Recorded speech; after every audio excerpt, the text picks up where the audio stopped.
Aluma Capital, altyd aan die groei. Dit is tyd vir volgenskrantbesprekings en Sharonika Nel sluit volgend by ons aan. Goeiemôre Shar. Môre julle. Dame. Ons begin by minister Lamola wat sy stem dik maak. Hierdie was vir my 'n verskriklike interessante storie gewees, want die hele kwessie rondom spesifiek oud-president Jacob Zuma is 'n ongewone situasie vir die Suid-Afrikaanse regering, want dit is die eerste keer wat 'n oud staatshoof in ons land wel die leier van 'n huidige politieke party wat in die oppositie staan is. So daar is uit die aard van die saak 'n klomp reëls en toegewings vir oud-presidente, oud-staatshoofde. Daar is byvoorbeeld binnelandse vlugte wat deur die regering befonds word as van ons oud-presidente wil reis. Ek weet hulle het 'n +1 ook wat ingesluit is in hierdie. Maar wanneer dit kom by oud-president Jacob Zuma, het dit nou ons minister van internasionale betrekkinge Ronald Lamola nou genoop om 'n raamwerk bymekaar te stel binne sy departement oor presies hoe spesifiek buitelandse besoeke moet verloop. Want ons onthou toe Jacob Zuma toe nou Indië toe is, redelik baie mense warm onder die kraag gemaak, toe hy nou ook sy bestie Atul Gupta, Ajay Gupta ook daar ontmoet het, ook saam met ons kommissaris in Indië, wat teruggeroep is, bietjie oor die vingers getik is, want wat die uitdaging is spesifiek met Jacob Zuma is, wat hy met sy buitelandse reise gaan doen, staan direk in teenstelling, baie keer, meerderheid van die kere, met wat die Suid-Afrikaanse regering wel sê in terme van internasionale boodskappe. Want hy was ook vroeër in Marokko gewees, maar hy was daar onder die MK-party se naam, dit is befonds deur die MK-party, maar hulle sê ons is besig om nou die gevaar te loop dat hy sy posisie as 'n oud staatshoof gebruik om politieke invloed te kry. So dis regtig 'n baie grys area. Ek moet sê ek haal my hoed af vir Ronald Lamola dat hulle hierdie besluit geneem het uit die departement uit.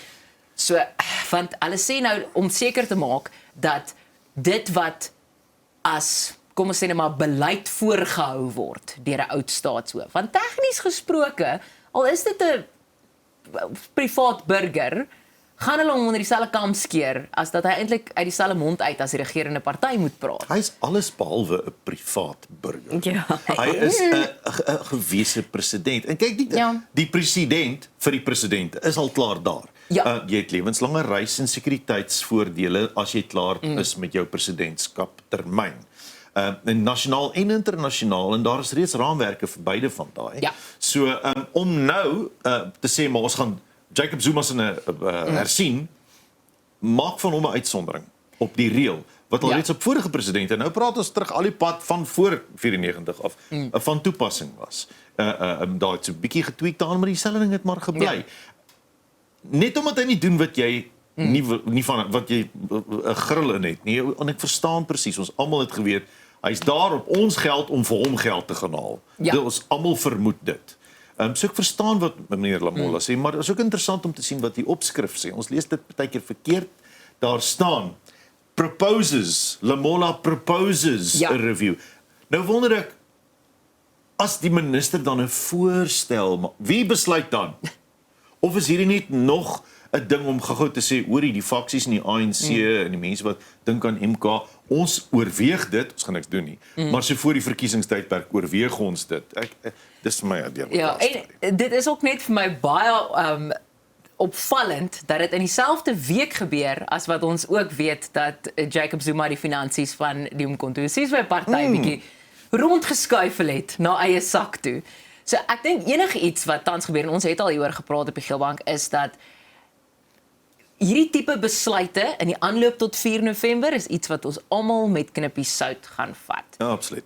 So dis ek dink Jennifer is net bly ek het nie vir 'n storie oor Guyton gebring nie. So kom ons gee maar vir Ronald Lamola 'n glimlag. Ja, maar nou met praat in Oos-Kaap. Ons sê altyd skole. Daar word skole in die Oos-Kaap nou gesluit. Kon sê sommer daar nie genoeg leerders is nie. Daar is meer as 100. Ja. Daar kan tot 300 skole uiteindelik gesluit word. Ons het in die afgelope week of 2 baie in die nuus gehoor oor die toestand van skole onder die onderwysdepartement, die instandhouding van goed so basies soos 'n gebou waarin daar badkamers moet wees, wat glad nie, wat haglik is, soos 'n afgebreek haglik en daar's nog steeds skole wat oop is. So, nou is daar meer as 100 skole wat gaan toemaak in die Oos-Kaap.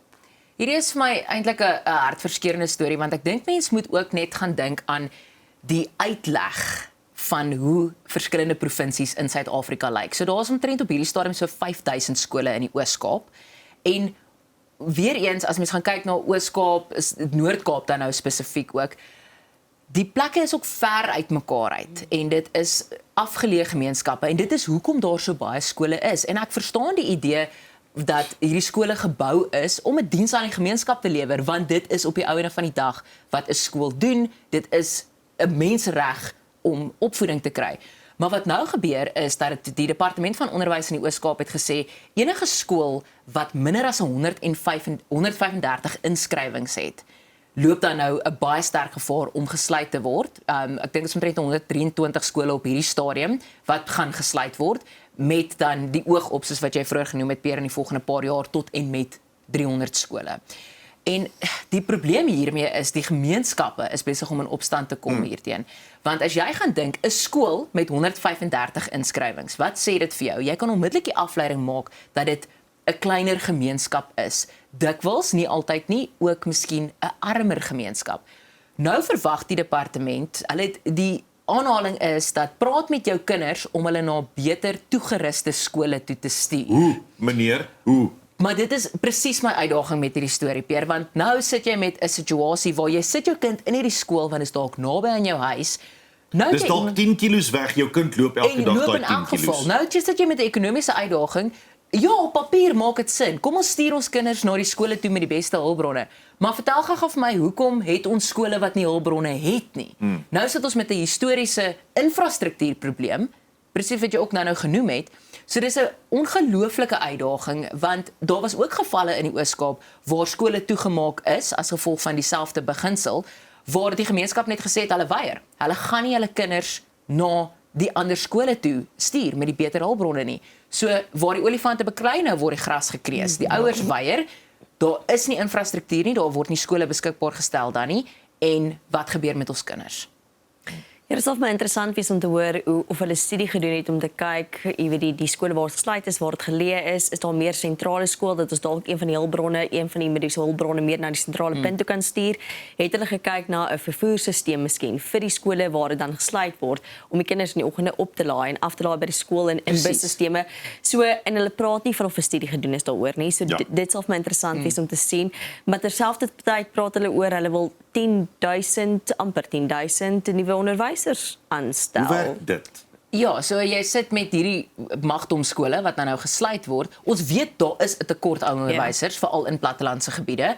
Maar kom ons stel dan nou die 10,000 onderwysers aan, maar waar sit jy hulle dan nou as jy die klomp skole toemaak? Dit voel net vir my dat die verdeling van die hulpbronne in die onderwysdepartement, en hierdie is vir my reg deur die bank, nie net in die Oos-Kaap nie, 'n daadwerklike uitdaging is. In Gauteng spesifiek is interessant, daar's in hierdie artikel is daar is feit die getal leerders en ek al aan die afgelope jaar in Gauteng met meer as 23,000 toegeneem. Die departement sê die groei is ongeveer gelykstaande aan die vestiging van 19 nuwe skole met 1200 leerders elk. Ek wonder of van 19 skole in Gauteng gebou is die jaar. Ek dink daar's dalk grondgebreek vir dit, maar dit is ook dan nou die interessante ding. Ek ons weet verstedeliking is ook iets wat baie duidelik in Suid-Afrika gebeur, want terwyl die skole sluit in die Oos-Kaap, sit ons met 'n situasie van 19 dan nuwe skole in Gauteng en die skole word al hoe voller. En soveel as wat ek baie bly is dat die eerste dag van die aansoeke vir graad 1 en graad 8 gister uit die aard van die saak redelik goed gegaan het, klaarblyklik, lyk dit dan nou ook asof ons 'n uitdaging gaan hê, want 19 nuwe skole vir 23,000 nuwe leerders. Dis die kapasiteit wat dit moes groei hierdie jaar. Ja, so ek het nie die wiskundegraad om hierdie sommetjie te maak nie, maar dit voel vir my of daar in elk geval ook dan nou nie genoeg kapasiteit in Gauteng se skole is vir die magdom aansoeke nie. Nee, en ek dink die 3 skole wat hulle noem, hulle praat van Ragel de Beer, Hoërskool Akasie, Langloof en dit is die 3 skole wat ons elke jaar hoor. elke jaar kry die skole te veel aansoeke vir hoeveelheid kinders of plek wat daar is. So ek wil gaan my logika sê vir my as die 3 skole elke jaar die brandpunt is van omstredenheid en ons groot omstredenheid gewoonlik betogings begin van die jaar en polisie moet ingeroep word.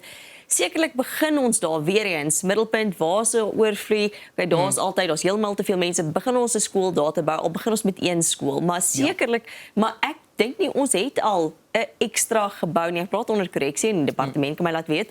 Maar verstaan, ons hoor elke jaar van hierdie 3 skole. Elke jaar se probleem. Kom ons begin dan daar met 'n skool. Hoeveel nuwe skole het ons gebou? Ja, want in die Kurleni en dan spesifiek in Tshwane Wes waar die meeste aansoeke gekry het, wat wel vir my, ek kies nou so 'n bietjie van 'n silwer randjie te sien hierso. Ons weet dis elke jaar ook 'n probleem met die aansoeke, maar die feit dat daar voor die aansoeke oopgemaak het omtrent 13,000 mense al in die ry gesit het vir die aansoeke om aanlyn aansoek te doen en binne die eerste 4 ure 210,000 aansoeke wat verwerk is. Wat beteken die ouers is ook daadwerklik besig om 'n poging aan te wend om hulle aansoeke in te kry.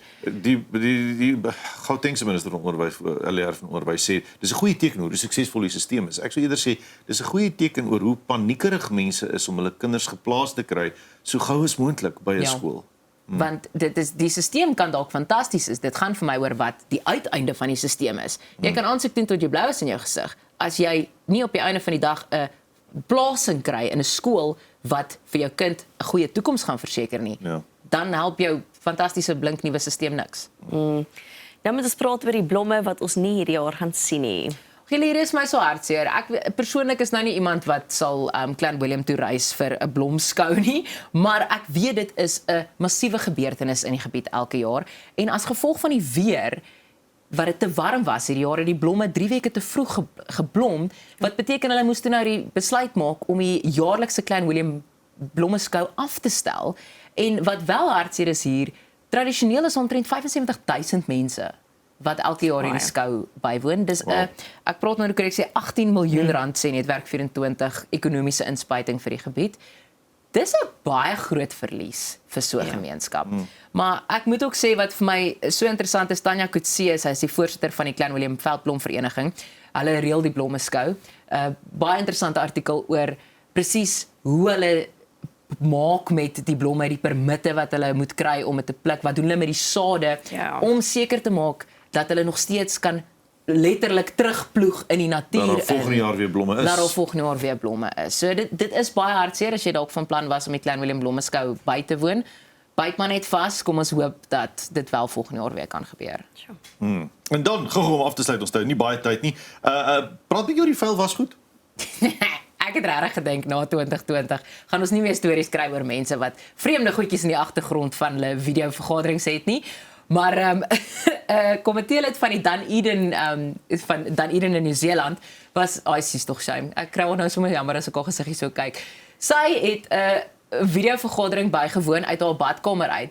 En toe na 'n paar hoekom gaan sit jy in jou badkamer met jou rekenaar? Maar dis wat ek ook nie verstaan nie. Seker maar vir die akoestiek, nê. Maar op 'n stadium sê die burgemeester van Dan Eden vir die vrou, "Kan jy jou kamera skuif?" En sy vra, "Hoekom? Nee, ons kan jou wasgoed sien."